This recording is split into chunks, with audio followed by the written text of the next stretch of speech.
Good afternoon. We're back here with Nick Kohal from CapSpecialty Group, Executive Vice President in their Environmental Practice Group, and Jeffrey Thorn, one of the lead environmental underwriters here at CapSpecialty.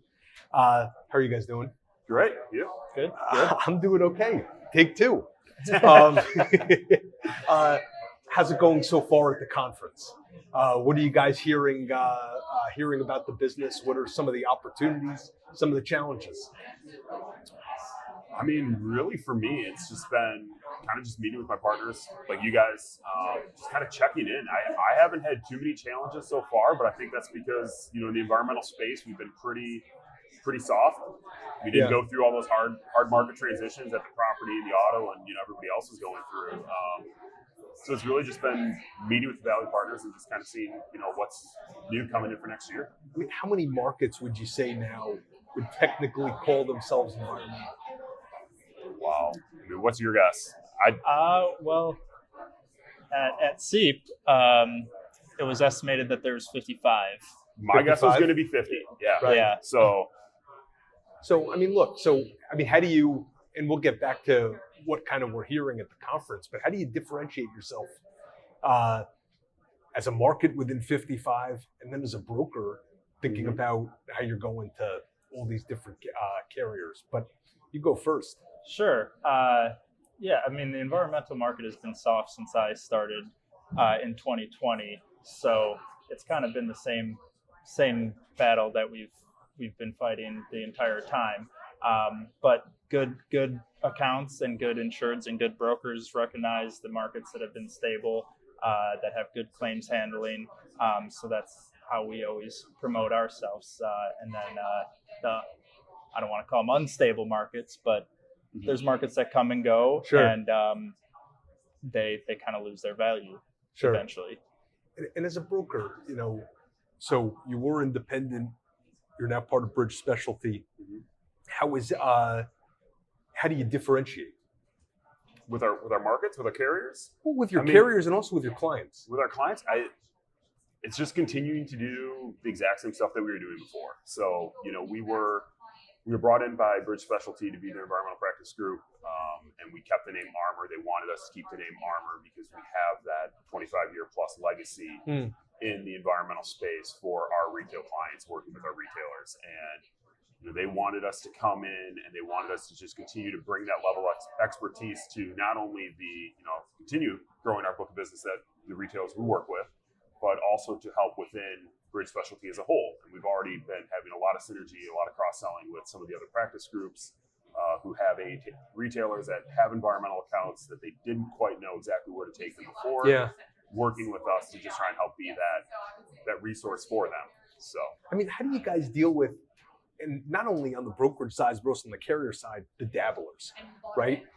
I mean, how do you, is expertise always important?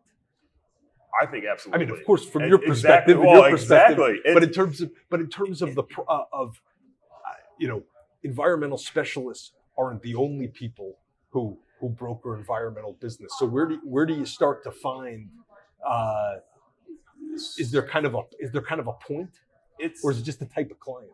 I think it comes down to the retailer. Yeah. And it kind of comes down to the account and what it is they're truly looking for. Sure. And when you have a more environmentally heavily forward account, and we're working with them, and we explain to them, like, look, I'm not looking to do just the GL on this. Like, if you want me to do the GL, I have to be able to do the environmental. And really? if you don't want environmental, that's fine. Right. There's other practice groups for that. There's other brokers for you to do that. For us, it's if you truly have environmental accounts and you want a wholesaler that is focused on the environmental market in and out all day, every day. Yeah. That's where we're going to be your resource for you. Sure. Not for the dabbling, not for the generalists. It's for the true exposures and the retailers that know that their clients have those exposure and they want it to be properly covered and not. Well, we've got an appointment with 3 environmental markets. One of the 3 might be able to do it, and they might. But are they going to be the best market for that particular account? When do people get to an environmental wholesaler versus an environmental retailer? So there's a handful of the retailers that are out there. A lot of them are at the bigger bigger alpha firms where they're typically just going direct. They're not really engaging wholesalers often. If they are, it's just in higher excess layer plays. Yeah. For the retailer, I mean, that's kind of on us to get out and do our marketing. Just kind of like, you guys get out and market to us and let us know, hey, we're here as a resource for you. We're a carrier. Here's our products. Here's what we can provide for you and your clients.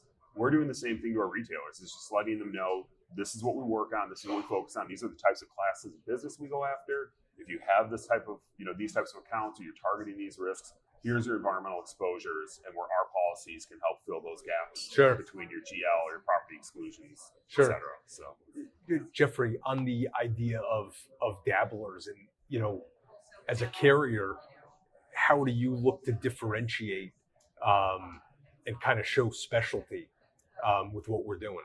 Well, sometimes we have to be willing to be that environmental specialist for them. As much as it's a lot easier when a wholesaler does it for us. Some generalists want to be able to handle everything within their own team.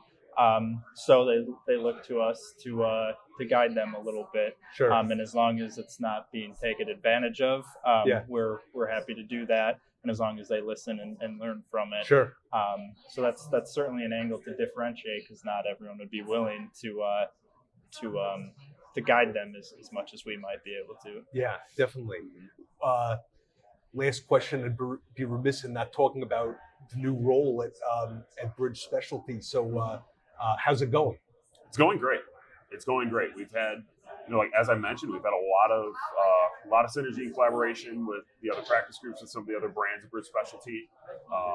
But we've been really excited that, we came on board and that everything worked out well. And we're just really excited to see what the future takes. Awesome. Well, guys, thanks for the time. All right. Thank you.